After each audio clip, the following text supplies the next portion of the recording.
Namaskar all of you. So we had discussed about the autism spectrum disorder of neurodevelopmental disorders in our last lessons. Now we are going to cover about the intellectual disabilities. तो neurodevelopmental disorder पढ़ा था हमने, उसके symptoms, causes and treatment पढ़े थे, जिसके अंदर हमने बात की थी सबसे पहले ऑटिज्म स्पेक्ट्रम डिसऑर्डर की.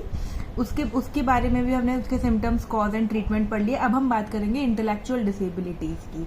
तो इंटेलेक्चुअल डिसेबिलिटीज को पहले मेंटल रिटार्डेशन कहा जाता था, जो कि बिलो एवरेज इंटेलिजेंस वाले या फिर मेंटल एबिलिटी वाले जो इंडिविजुअल्स होते थे उन्हें मेंटली रिटार्डेड कहा जाता था, जो कि डेली लिविंग के लिए जो भी नेसेसरी स्किल्स होती हैं उसको परफॉर्म नहीं कर पाते थे.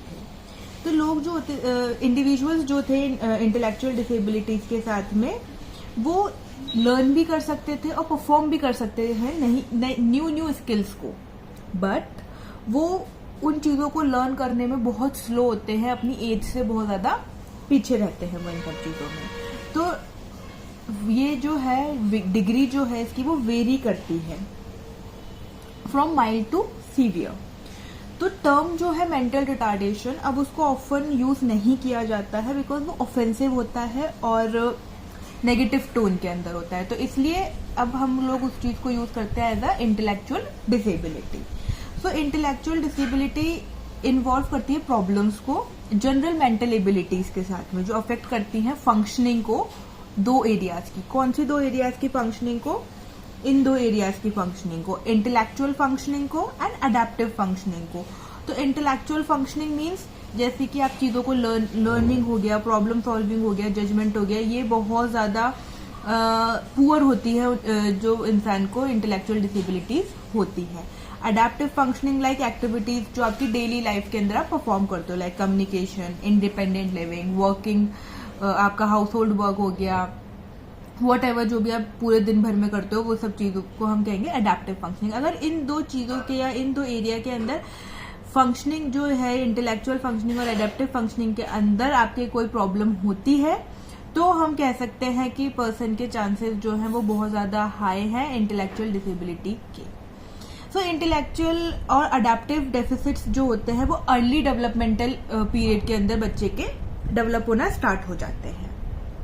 तो इंटेलेक्चुअल डिसेबिलिटीज जो होती है, ये जो टर्म है ये तब यूज करते हैं जब पर्सन की कुछ लिमिटेशंस होती है कॉग्निटिव फंक्शनिंग करने में, स्किल्स परफॉर्म करने में, जैसे कि कंसेप्चुअल, सोशल और प्रैक्टिकल स्किल्स जो होती हैं, इसके अंदर अगर वो लैक बिहाइंड कर रहा है तो हम बोलते हैं कि उस इंसान को इंटेलेक्चुअल डिसेबिलिटीज है. तो ये social, practical and conceptual skills क्या क्या है, जैसे कि लैंग्वेज हो गया, आपकी लैंग्वेज डेवलपमेंट प्रॉपर नहीं है, वर्ड्स क्लियर नहीं है, टोन अजीब है. सोशल और सेल्फ केयर स्किल्स जो होती हैं, आप अपने खुद का हाइजीन कैसे मेंटेन करते हो, आप खुद को सेल्फ कैसे आप अच्छे से रखते हो, वो हो गया.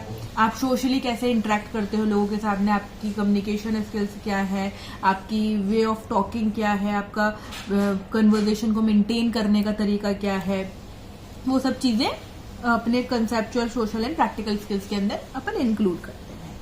और ये जो लिमिटेशंस होती हैं उस वजह से एक पर्सन जो है वो डेवलप और लर्न करता है बहुत ज्यादा स्लोली और differently than a normal individual. तो इंडिविजुअल जो होता है ये बिफोर एज ऑफ 22 के बेसिकली इंटेलेक्चुअल डिसेबिलिटीज जो होती हैं मालूम पड़ जाती है कि इस इंसान को इंडिविजुअल डिसेबिलिटी है. एंड बिफोर बर्थ भी अपन इस चीज को आइडेंटिफाई कर सकते हैं थ्रू टेस्ट, बट वो चीजें ये होती हैं कि ओके वो आप उसको बिफोर एज कर सकते हो, पर लेकिन उसका आप ट्रीटमेंट नहीं कर सकते, उसका कोई प्रिवेंशन नहीं होगा, बट आप उसको बस ये आइडेंटिफाई कर सकते हो कि हाँ बच्चे के अंदर ये डिसेबिलिटीज के चांसेस ज्यादा है. तो मोस्ट कॉमन डेवलपमेंट डिसेबिलिटी जो है, ये जो होती है मोस्ट कॉमन डेवलपमेंटल डिसेबिलिटी होती है. तो इंडिविजुअल जो होते हैं वो 3 क्राइटेरिया से मीट करते हैं. लो आईक्यू लेवल, लाइक आईक्यू आपका 70 से नीचे है, फर्स्ट क्राइटेरिया. सेकेंड क्राइटेरिया क्या होता है, सिग्निफिकेंट लिमिटेशंस होती हैं अडेप्टिव बिहेवियर में. Adaptive behaviour like daily activities को परफॉर्म करने वाले बिहेवियर के अंदर, जो कि हमने बात की थी कि आपकी लैंग्वेज आ गई, सोशल आ गई, सेल्फ केयर आ गई, ये सब चीजों के अंदर. और जो condition manifest itself before age of 22, ये 3 क्राइटेरिया होते हैं। अगर हम बात करें आईक्यू की, तो IQ is known as the intelligence question. तो ये जो है ये मेजर होता है एक आईक्यू टेस्ट के थ्रू। तो एवरेज आईक्यू जो होता है वो 100 होता है और मेजॉरिटी ऑफ इंडिविजुअल्स जो होते हैं वो स्कोर करते हैं 85 से 115 के बीच में। बट जो people consider to be intellectually disable, वो आईक्यू लेस देन उनका 70 और 75 होता है, तब हम उन्हें कहते हैं कि उनको इंटेलेक्चुअल डिसेबिलिटी है इंडिविजुअल्स को। तो मेजर करने के लिए कि चाइल्ड का अडेप्टिव बिहेवियर जो है वो कैसा है, ऑब्जर्व करने के लिए उसकी स्किल्स को हम कंपेयर करते हैं उनको दूसरे बच्चों के साथ में जो कि उनके सेम एज ग्रुप के होते हैं। उसमें ऑब्जर्व किया जाता है कि कैसे चाइल्ड को फेड किया जा रहा है, कैसे वो ड्रेसअप हो रहा है, कैसे वो अपना ईटिंग हैबिट क्या है उस इंसान की, कैसे चाइल्ड कम्युनिकेट कर रहा है, कैसे वो दूसरों को समझ पा रहा है, कैसे वो अपनी फैमिली मेंबर्स, फ्रेंड्स और अदर बच्चों के साथ में इंटरेक्ट कर रहा है। इस तरीके से हम उनके अडेप्टिव बिहेवियर को मेजर करते हैं। और इंटेलेक्चुअल डिसेबिलिटीज जो होती हैं वो 1% ऑफ पॉपुलेशन को अफेक्ट करती है बेसिकली।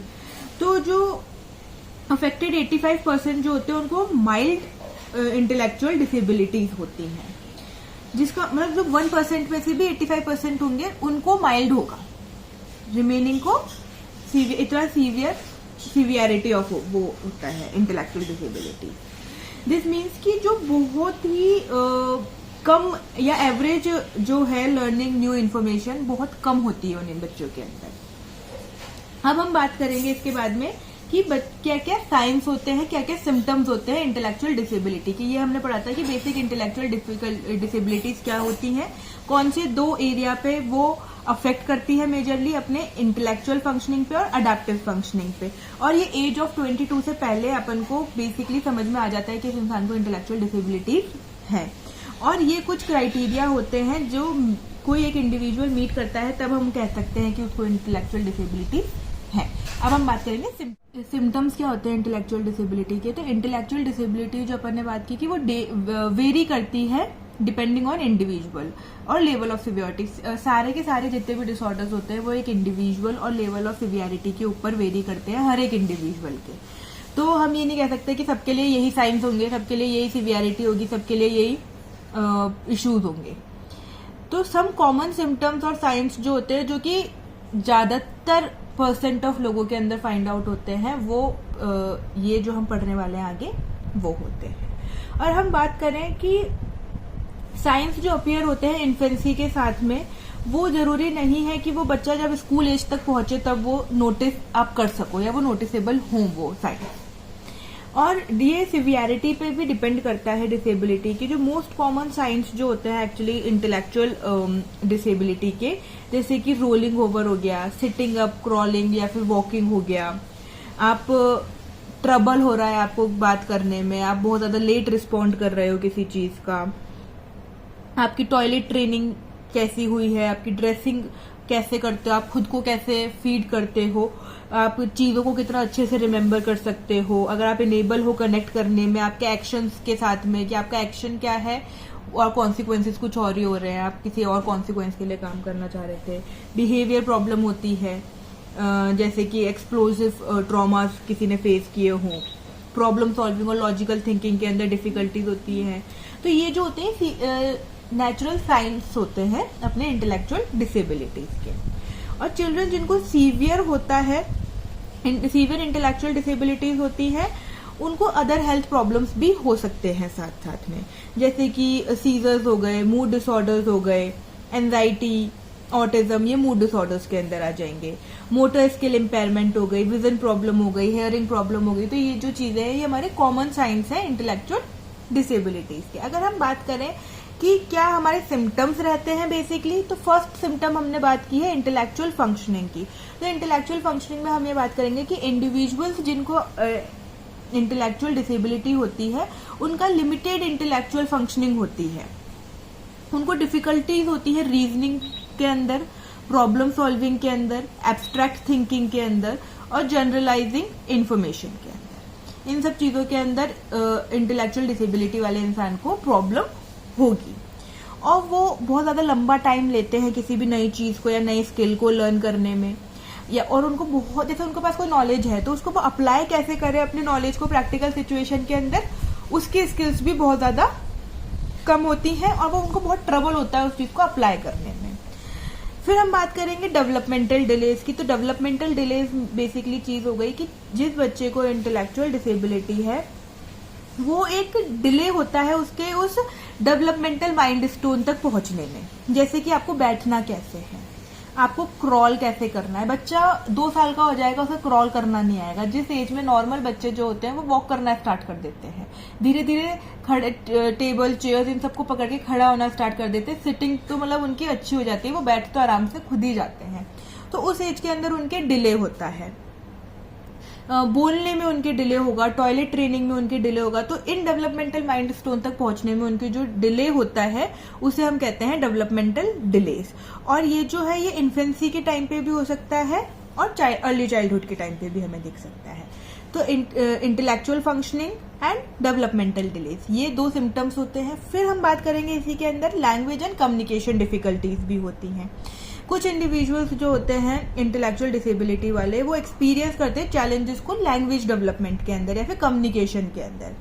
उनकी स्पीच या फिर जो लैंग्वेज है वोकैबुलरी है वो बहुत ज़्यादा डिले होती है। नॉर्मली बच्चों को इंग्लिश आप स्कूल के अंदर जाते हो तो आपको प्ले ग्रुप के अंदर ABCD सिखा देते हैं, बट वो बच्चा 1st 2nd क्लास में आके ABCD को अच्छे से बोलना या प्रोनाउंस करना सीख पाता है। तो वो जो डिलेज होते हैं कम्युनिकेशन और लैंग्वेज डिफिकल्टीज के अंदर, उसकी वजह से चांसेस जो ये सिम्टम्स होते हैं कि बच्चे के अंदर high risk of intellectual disabilities हो सकता है। बहुत कॉम्प्लेक्स चीज़ों को समझने में उनको बहुत प्रॉब्लम होती है, सोशल क्यूज को समझने में उन्हें प्रॉब्लम होती है, किसी इंस्ट्रक्शन को समझने में उन्हें प्रॉब्लम होती है। ये चीज़ जो होती है ये लैंग्वेज एंड कम्युनिकेशन डिफिकल्टीज के अंदर हमारे आती हैं। फिर हम इसके बाद बात करेंगे लर्निंग डिफिकल्टीज की। तो लर्निंग डिफिकल्टीज जो होती है, जिन लोगों को इंटेलेक्चुअल डिसेबिलिटी होती है वो स्ट्रगल करते हैं लर्निंग के साथ में भी और नई एकेडमिक स्किल्स को एक्वायर करने के साथ में भी उनको डिफिकल्टीज होती है, जैसे कि रीडिंग में, राइटिंग में, स्पेलिंग में, मैथ्स में, अदर एकेडमिक सब्जेक्ट्स में उनको बहुत डिफिकल्टी होगी। वो कुछ बच्चे अपनी क्लास में नहीं होते जो इन सब चीज़ों से कोप अप नहीं कर पाते, वो याद नहीं कर पाते, वो बोल नहीं पाते, उनका प्रोनाउंसिएशन बहुत ज़्यादा खराब होता है, वो लिख नहीं पाते, उनकी हैंडराइटिंग इतनी पुअर होती है। वो सब प्रॉब्लम्स जो होती हैं वो बच्चे के सिम्टम्स होते हैं लर्निंग डिफिकल्टीज के अंदर कि अगर ये बच्चा अपने स्कूल एज के अंदर ये चीज़ नहीं कर पा रहा तो may be he or she might have a high chance of developing intellectual disabilities. Learning जो कि रिक्वायर करता है रिपीटेशन को, एडिशनल सपोर्ट को, ऑल्टरनेटिव टीचिंग मेथड्स को, इन सब चीज़ों में वो वर्क नहीं कर पाते। Then memory deficits. तो सम इंडिविजुअल्स जो हैं उनको प्रॉब्लम होती है शॉर्ट टर्म और लॉन्ग टर्म मेमोरी के अंदर। वो स्ट्रगल करते हैं इंफॉर्मेशन को रिकॉल या फिर रिटेन करने के लिए। जो उन्होंने लर्न की होती है वो उसको उनकी जो लॉन्ग टर्म मेमोरी में स्टोर होती है या फिर शॉर्ट टर्म मेमोरी में स्टोर होती है, वो चीज़ों को वो वापस लेके आ ही नहीं पाते कि वो कैसे। जैसे पर्टिकुलरली आपको बोला कि पानी पीना है, तो अब वो बच्चा जो है उसको ये चीज़ समझ में नहीं आएगा। उसने ये चीज़ देखी तो है कि ग्लास में ऐसे पानी भरूंगा तो मैं पानी पी सकता हूँ, बट उसको वो चीज़ समझ में नहीं आएगी मैं कैसे पानी पीऊँ। वो अपनी नॉलेज को, इन्फॉर्मेशन को जो उसकी लॉन्ग टर्म मेमोरी में स्टोर्ड है उसको इम्प्लीमेंट नहीं कर पाते हैं। डेली फंक्शनिंग और इंडिपेंडेंस के अंदर उनको बहुत ज़्यादा प्रॉब्लम आती है। फिर हम बात करेंगे सोशल एंड इंटरपर्सनल चैलेंजेस की। तो इंडिविजुअल जो होते हैं उनको चैलेंजेस फेस करने पड़ते हैं इंटरेक्ट करने के लिए सोशली और रिलेशनशिप बिल्ड करने के लिए, क्योंकि आप वो इतने ज़्यादा उनकी लैंग्वेज डेवलपमेंट नहीं हुआ है, वो लर्न नहीं रख सकते किसी चीज़ को बहुत ज़्यादा, उनके इंटेलेक्चुअल फंक्शनिंग के अंदर बहुत ज़्यादा प्रॉब्लम हो रखी है, उनकी डिलेज हैं, डेवलपमेंटल डिलेज है। तो जिस वजह से क्या होता है कि वो इंटरेक्ट नहीं कर पाते सामने वाले लोगों से, उनका बिहेवियर जो होता है वो अनयूजुअल हो जाता है और इस वजह से वो रिलेशनशिप फॉर्म नहीं कर पाते। फिर वो स्ट्रगल करते हैं समझने में सोशल क्यूज को, फ्रेंड्स बनाने में, कन्वर्सेशन को मेंटेन रखने में। ये इस वजह से क्या होता है वो इंसान सोशली विड्रॉल हो जाता है और सोशल आइसोलेशन हम कह सकते हैं कि एक इंसान अपने आप को सोशली आइसोलेट करना स्टार्ट कर देता है at this particular point of time. फिर हम बात करेंगे बिहेवियरल और इमोशनल इश्यूज। तो बिहेवियरल एंड इमोशनल इश्यूज क्या होते हैं? कुछ इंडिविजुअल एग्जिबिट करते हैं बिहेवियर प्रॉब्लम्स को और इमोशनल डिफिकल्टीज को, जैसे कि impulsivity, attention difficulties, aggression, anxiety, depression, self injurious behaviour और मूड स्विंग्स। ये जो होते हैं ये इनके बिहेवियरल और इमोशनल प्रॉब्लम्स होते हैं। जैसे कि बहुत ज़्यादा इम्पल्सिव हो गया कोई बच्चा, किसी की अटेंशन ही नहीं है, जैसे for example I am teaching you something और कोई एकदम से आ जाओ, मैं उधर देखने लग जाऊं और मेरा सारा ध्यान यहाँ से हट जाए, तो वो होगा कि वो उसको अटेंशन किसी एक पर्टिकुलर टास्क को परफॉर्म करने में जो अटेंशन की रिक्वायरमेंट होती है उसके अंदर प्रॉब्लम होता है। बहुत ज्यादा एग्रेसिव बिहेव होता है, चीजों को तोड़ना छोटी छोटी बातों पे, आप अपने खिलौने जो टॉयज होते हैं, कार्ड्स होती हैं, आजकल तो वैरायटी ऑफ खिलौने, उन सबको फेंकना, किसी भी चीज को अरेंज करके नहीं रखना, ये सब चीजें जो होती हैं ये हम बोल सकते हैं कि इंसान के अंदर बिहेवियरल इश्यूज जो होते हैं वो भी सिम्टम्स होते हैं हमारे इंटेलेक्चुअल डिसेबिलिटीज के। और ये जो होते हैं ये फ्रस्ट्रेशन, कम्युनिकेशन डिफिकल्टीज या किसी भी अपने इन्वायरमेंटल या एवरीडे डिमांड को पूरी ना कर पाए बच्चा, तब इंक्रीज होते हैं बिहेवियरल और इमोशनल डिफिकल्टीज। तो these are the some common symptoms of intellectual disabilities. ये इंटेलेक्चुअल डिसेबिलिटीज होती क्या है, इंटेलेक्चुअल डिसेबिलिटीज के सिम्टम्स क्या होते हैं। अब हम बात करेंगे कि क्या कॉज होता है, किस वजह से इंटेलेक्चुअल डिसेबिलिटीज होती हैं। तो मोस्ट कॉमन कॉजेज जो होते हैं, बहुत सारे वैरायटी ऑफ कॉजेज होते हैं बेसिकली इंटेलेक्चुअल डिसेबिलिटीज के होने के। तो जब कोई भी चीज इंटरफेयर करता है नॉर्मल ब्रेन डेवलपमेंट के साथ में, तब इंटेलेक्चुअल डिसेबिलिटीज होती हैं। तो स्पेसिफिक कॉज जो होता है इंटेलेक्चुअल डिसेबिलिटीज का, वो हम ऐसे पिन पॉइंट नहीं कर सकते कि ये सिर्फ एक यही कॉमन कॉज है। बहुत सारे कॉजेज होते हैं इंटेलेक्चुअल डिसेबिलिटीज के होने के। तो सम कॉमन कॉज जो मैं आपको बताने वाली हूँ वो ये है कि जैसे कि जेनेटिक कंडीशन, जो हमने अभी तक बात की कि जेनेटिक कंडीशन तो हमारे सारे मेंटल डिसऑर्डर्स के अंदर आ ही रहा है। तो जेनेटिक कंडीशंस के अंदर क्या होता है कि एबनॉर्मल जीन हेरिटेड होते हैं आपके पेरेंट्स के थ्रू, या फिर उन जीन्स के अंदर एरर होता है, या फिर जब कॉम्बिनेशन ऑफ जीन्स जो होते हैं उसके अंदर एरर होता है, तब आपकी जेनेटिक कंडीशंस डेवलप होती हैं। ठीक है, तो ये क्या होता है कि इसमें down syndrome, fragile X syndrome, ये सब चीजें जो होती है ये जेनेटिक कंडीशन का एग्जाम्पल है। उसके वजह से बच्चे को ये डिसऑर्डर्स हो सकते हैं, like Down syndrome, fragile X syndrome and phenylketonuria. Now हम बात करते हैं दूसरी चीज जो कि दूसरा कॉज हो सकता है इंटेलेक्चुअल डिसेबिलिटीज के, वो है कॉम्प्लिकेशन ड्यूरिंग प्रेगनेंसी। तो आईडी के अंदर, मतलब इंटेलेक्चुअल डिसेबिलिटी के अंदर, बेबीज जो मतलब ड्यूरिंग प्रेगनेंसी बेबीज जो है वो डेवलप नहीं कर पाते मदर की बॉडी के अंदर प्रॉपरली। फॉर एग्जाम्पल, जब मे बी प्रॉब्लम हो बच्चे के सेल डिवीजन में, ठीक है, इन्फेक्शन हो जाए फीटस को, या फिर मदर जो है वो बहुत ज्यादा अल्कोहल कंजप्शन कर रही है प्रेगनेंसी के टाइम पे, तो चांसेस इंक्रीज हो जाते हैं कि बच्चे के अंदर इंटेलेक्चुअल डिसेबिलिटीज होने के का रिस्क जो है वो बहुत ज्यादा हाई है। फिर हम बात करेंगे प्रॉब्लम ड्यूरिंग बर्थ की। तो प्रॉब्लम ड्यूरिंग बर्थ क्या होता है, ये तो हो गया प्रॉब्लम ड्यूरिंग प्रेगनेंसी की, प्रेगनेंसी के टाइम पे क्या प्रॉब्लम्स हो रही है, मदर के थ्रू जो प्रॉब्लम्स हो रही है। अब हम बात करेंगे प्रॉब्लम ड्यूरिंग बर्थ की। तो प्रॉब्लम ड्यूरिंग बर्थ में क्या है कि कई बार कॉम्प्लिकेशंस होते हैं लेबर और बर्थ के टाइम पे, जैसे कि बेबी को इनफ ऑक्सीजन प्रोवाइड नहीं हो पा रही है जितनी ऑक्सीजन की रिक्वायरमेंट बेबी को है, और इस वजह से वो जो है वो इंटेलेक्चुअल डिसेबिलिटीज में डेवलप करने के जो चांसेस होते हैं वो बहुत ज्यादा इंक्रीज हो जाते हैं।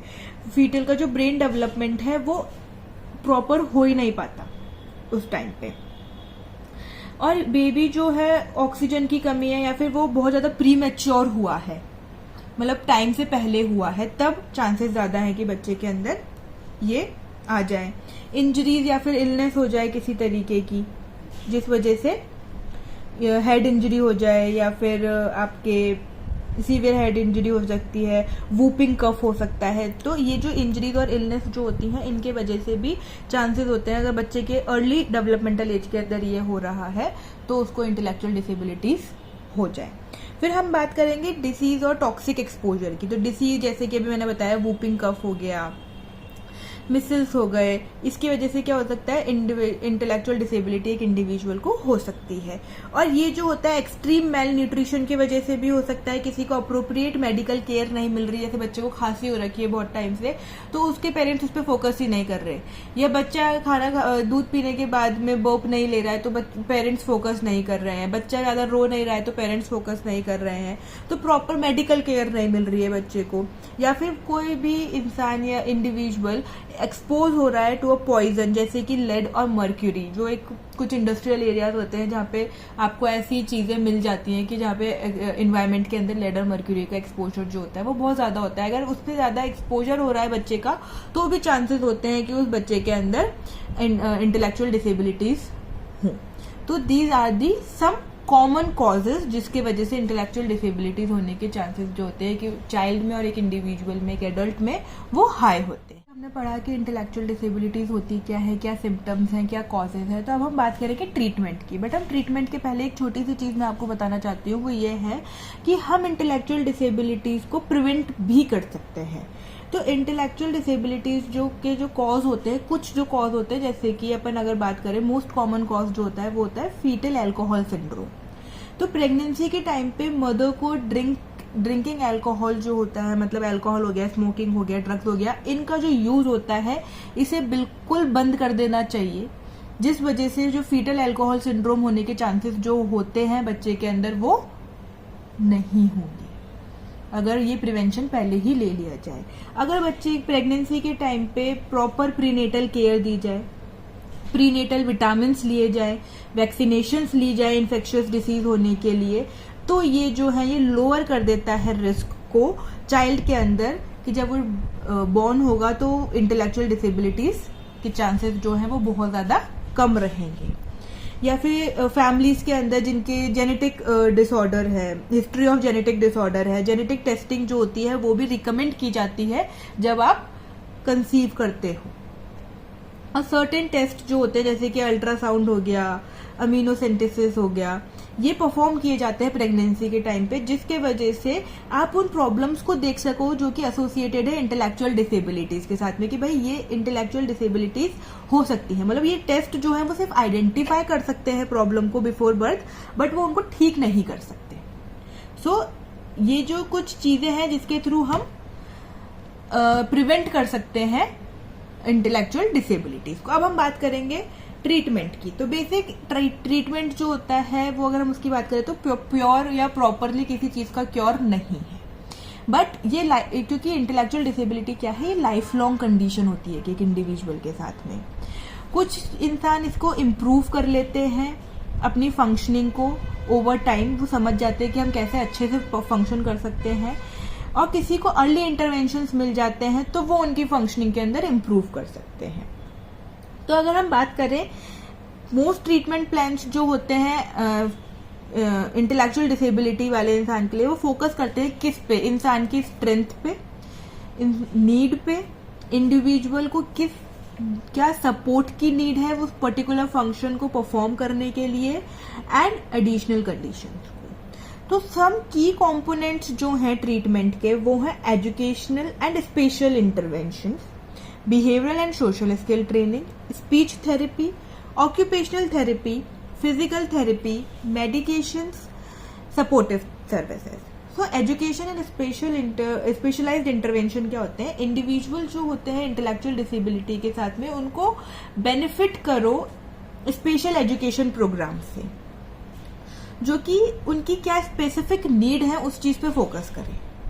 ये प्रोग्राम्स जो है वो इंक्लूड करते हैं इंडिविजुअलाइज्ड स्ट्रक्चर्स को, अडेप्टिव टेक्नोलॉजीज को और सपोर्ट को फ्रॉम स्पेशल एजुकेशन टीचर्स से। ये फोकस करते हैं डेवलप करने में स्किल्स को कौन कौन से एरियाज में, जैसे कि कम्युनिकेशन हो गया, लिटरेसी हो गया, सोशलाइजेशन हो गया, डेली लिविंग हो गया, इन सब चीजों के अंदर। फिर हम बात करेंगे बिहेवियरल और सोशल स्किल ट्रेनिंग क्या होती है। तो बिहेवियरल इंटरवेंशन जो होते हैं वो इंडिविजुअल को हेल्प करते हैं उनके इंटेलेक्चुअल डिसेबिलिटीज के साथ में, वो मैनेज करते हैं उनके चैलेंजिंग बिहेवियर्स को और एक अप्रोप्रिएट सोशल स्किल को डेवलप करते हैं। टेक्निक्स क्या क्या यूज करते हैं behaviour and social skill trainings के अंदर, फॉर पॉजिटिव रीइंफोर्समेंट यूज कर सकते हैं, स्ट्रक्चर रूटीनिज्म यूज कर सकते हैं, सोशल स्टोरीज यूज कर सकते हैं जो कि उनको न्यू बिहेवियर को टीच करने में हेल्प करती हैं और रिड्यूस करती हैं प्रॉब्लम बिहेवियर को। स्पीच थेरेपी के अंदर हम बात करें तो बहुत सारे इंडिविजुअल जिनको इंटेलेक्चुअल डिसेबिलिटी होती है वो कम्युनिकेशन चैलेंजेस को फेस करते हैं। तो स्पीच थेरेपी जो है वो हेल्प कर सकती है उनको इम्प्रूव करने में स्पीच और लैंग्वेज स्किल्स को। फॉर एग्जाम्पल वोकैबुलरी डेवलपमेंट है, अंडरस्टैंडिंग ऑफ सोशल क्यूज है, इन सब चीजों को स्पीच थेरेपी के अंदर हम सिखा सकते हैं इंसान को। Then we come to occupational therapy. तो ऑक्यूपेशनल थेरेपी में अगर हम बात करें तो वो ये ऑक्यूपेशनल थेरेपी बेसिकली एम करती है इंडिविजुअल को इनहेंस करने में उनकी फंक्शनिंग एबिलिटीज को और इंडिपेंडेंस इन डेली एक्टिविटीज के अंदर। ये फोकस करती है डेवलप करने में मोटर स्किल्स को, सेंसरी इंटीग्रेशंस को, सेल्फ केयर को, वोकेशनल ट्रेनिंग को। तो बेसिकली ऑक्यूपेशनल थेरेपी जो है वो एक इंडिविजुअल की फंक्शनल एबिलिटी और कैसे वो एक इंडिपेंडेंटली अपनी डेली एक्टिविटीज को परफॉर्म कर सकता है उसमें एक इंडिविजुअल को हेल्प करती है। फिर हम बात करें फिजिकल थेरेपीज की, तो ये बेनिफिट करती हैं इंडिविजुअल को जिनको मोटर इम्पेयरमेंट्स होते हैं, जैसे कि उनको कोऑर्डिनेशन नहीं है, हैंड और आई कोऑर्डिनेशन है ही नहीं, बात कहीं कर रहे हैं देख कहीं रहे हैं, तो फिजिकल थेरेपीज जो है वो उनको हेल्प करती है मेजरली। ये इम्प्रूव करती है उनकी कोऑर्डिनेशन को, स्ट्रेंथ्स को, बैलेंस को और मोबिलिटी को through exercising, stretching and other therapeutic techniques. Then we come to medications. तो मेडिकेशंस में हम क्या बोलेंगे, कुछ केसेस के अंदर मेडिकेशन जो है वो प्रिस्क्राइब की जाती है स्पेसिफिक सिम्टम्स को एड्रेस करके। फॉर एग्जाम्पल मेडिकेशन जो हम यूज करते हैं मैनेज करने के लिए हाइपर एक्टिविटी को, इम्पल्सिविटी को, एग्रेशन को, मूड डिसऑर्डर को, जो कि एसोसिएटेड होते हैं अपने इंटेलेक्चुअल डिसेबिलिटीज के साथ में। और मेडिकेशन जो होती है वो केयरफुली मॉनिटर्ड की जाती हैं और एडजस्ट होती हैं by mental health professionals only. Then supportive services. Supportive services मतलब वेरियस सर्विसेज, सपोर्टिव सर्विसेज जो एक इंडिविजुअल के लिए अवेलेबल होती हैं, जैसे कि फैमिली, उनके उन इंडिविजुअल्स के साथ साथ में उनकी फैमिलीज की भी काउंसलिंग की जाती है, वोकेशनल ट्रेनिंग की जाती है, सपोर्ट एम्प्लॉयमेंट प्रोग्राम्स होते हैं इन लोगों के। और ये जो सर्विसेज हैं वो प्रोवाइड करती हैं emotional support to caregiver and help individual कि वो डेवलप कर सके स्किल्स को फॉर इंडिपेंडेंट लिविंग। सो ये इम्पॉर्टेंट है कि ट्रीटमेंट प्लान जो है वो इंडिविजुअलाइज्ड ही होना चाहिए, एक स्पेसिफिक स्ट्रेंथ पे, चैलेंजेस पे और गोल्स पे, कि ईच पर्सन जिसके क्या गोल्स हैं, क्या उसकी स्ट्रेंथ हैं, क्या उसके चैलेंजेस हैं, एक इंडिविजुअल के इंटेलेक्चुअल डिसेबिलिटी वाले, उसी अकॉर्डिंग ट्रीटमेंट प्लान जो है वो बनना चाहिए। और ट्रीटमेंट जो है वो फैमिली मेंबर्स को, केयर गिवर्स को, प्रोफेशनल्स की टीम्स को, जैसे कि एजुकेटर हो गए, थेरेपिस्ट हो गए, साइकोलॉजिस्ट हो गए, हेल्थ केयर प्रोवाइडर हो गए, ये सब जो है वो क्रूशियल रोल प्ले करते हैं ट्रीटमेंट के अंदर। So this is a basic और we can say this is whole about the intellectual disability. क्या कॉजेज हैं, what is intellectual disability, what is the symptoms of intellectual disability and how we can treat the intellectual disability. And now we are going to cover in our next class, that is specific learning disorders. तो अब हम बात करेंगे learning disorders की। अभी तक हम neuro developmental disorders के अंदर दो चीजों की बात कर चुके हैं, ऑटिज्म स्पेक्ट्रम डिसऑर्डर की एंड इंटेलेक्चुअल डिसेबिलिटीज की। अब हम तीसरी चीज की बात करेंगे, वो है लर्निंग स्पेसिफिक डिसऑर्डर्स के बारे में। आई होप आपको ये चीज समझ में आई होगी, और अगर आपको कोई भी डाउट है तो प्लीज आप कमेंट करके मुझे बताएं, and please like, share and subscribe our channel. Thank you.